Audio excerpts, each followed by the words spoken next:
বিতর্ক থেকে যেন মুক্তি নেই প্যারিস অলিম্পিকের। একদিকে যেমন জমকালো উদ্বোধনী অনুষ্ঠানে বিশ্বের ক্রীড়াপ্রেমীদের নজর কেড়েছিল, তেমনি একের পর এক বিতর্ক ধেয়ে আসছে অলিম্পিকের দিকে। এছাড়া অলিম্পিক শুরুর আগে থেকেই একের পর এক রাজনৈতিক বিতর্ক তো লেগেই ছিল। ইউক্রেন যুদ্ধের জেরে রাশিয়া ও বেলারুশের অ্যাথলেটদের জাতীয় পরিচয়ে অংশগ্রহণের সুযোগ না দিলেও ইসরায়েলিরা পাচ্ছে সে সুযোগ।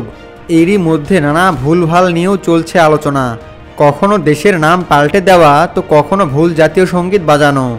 সব মিলিয়ে প্যারিস অলিম্পিক যেন হয়ে উঠেছে ভুলের আসর।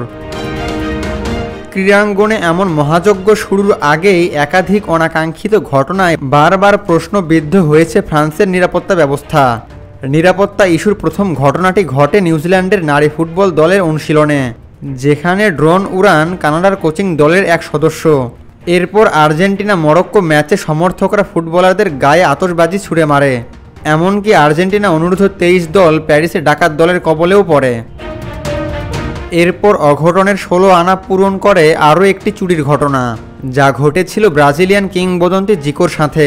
উদ্বোধনী অনুষ্ঠান দেখতে এসে নগদ টাকা, দামি ঘড়ি ও হীরার জুয়েলারি খোয়ান তিনি।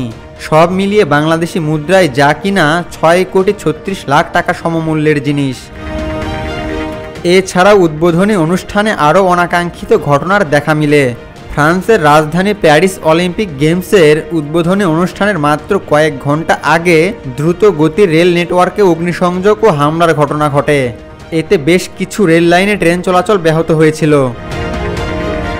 এদিকে চুরির হিড়িকের পর শুরু হয় ভুলের হিড়িক। অলিম্পিকের উদ্বোধনীতে দক্ষিণ কোরিয়া দলকে পরিচয় করিয়ে দেওয়া হয় উত্তর কোরিয়ার আনুষ্ঠানিক নামের মাধ্যমে। প্যারিসের সিন নদীতে মার্চ পাস্টের সময় দক্ষিণ কোরিয়া দলের নৌযান দৃশ্যমান হতেই ঘোষক তাদের democratic people's republic of Korea নামে পরিচয় করিয়ে দেন। শুনে চমকে যান অনেকেই, কেননা এটি উত্তর কোরিয়ার আনুষ্ঠানিক নাম। দক্ষিণ কোরিয়ার আনুষ্ঠানিক নাম the Republic of Korea.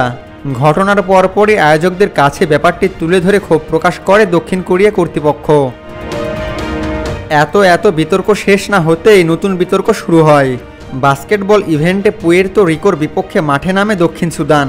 Match শুরুর আগে বেজে ওঠে জাতীয় সঙ্গীত, কিন্তু দক্ষিণ সুদানের পরিবর্তে বাজানো হয় সুদানের জাতীয় সঙ্গীত। অলিম্পিক কর্তৃপক্ষ এই ঘটনাকে হিউম্যান এরর বললেও দক্ষিণ সুদানের খেলোয়াড়েরা বিষয়টিকে ভালোভাবে নেননি। দলটির এক খেলোয়াড় তো গণমাধ্যমকে বলেই দিয়েছেন, আয়োজকদের আরও সচেতন হওয়া প্রয়োজন ছিল। ভুল জাতীয় সঙ্গীত বাজানো মোটেও কাম্য নয়, এটা অসম্মানজনক। সর্বশেষ অলিম্পিকের একটি ইভেন্টও বাতিল করা হলো আয়োজকদের ভুল সিদ্ধান্তের কারণে। প্যারিস অলিম্পিকে ট্রায়াথলনের সুইমিংয়ের মঞ্চ রাখা হয়েছিল সিন নদী, কিন্তু ফ্রান্সের নদীটিতে দূষণের মাত্রা বেড়ে গেছে অনেকটাই, যে কারণে আয়োজন করা যায়নি এই ইভেন্ট। ভেন্যু নির্বাচনের শুরু থেকে বিতর্ক ছিল আয়োজকদের এমন সিদ্ধান্ত নিয়ে। সিন নদীতে ব্যাকটেরিয়ার উপস্থিতি এতই বেশি যে 1923 সাল থেকে এই নদীতে সাঁতার কাটা নিষিদ্ধ, কিন্তু ঐতিহ্য রক্ষায় এই নদীকে ট্রায়াথলনের জন্য বেছে নিয়েছিল আয়োজক দেশটি। এত বিতর্ক ও ভুলের মাঝে প্যারিস অলিম্পিকে হ্যাপি এন্ডিং হবে কিনা এখন তাই দেখার বিষয়। আবু তালহা, অন ফিল্ড।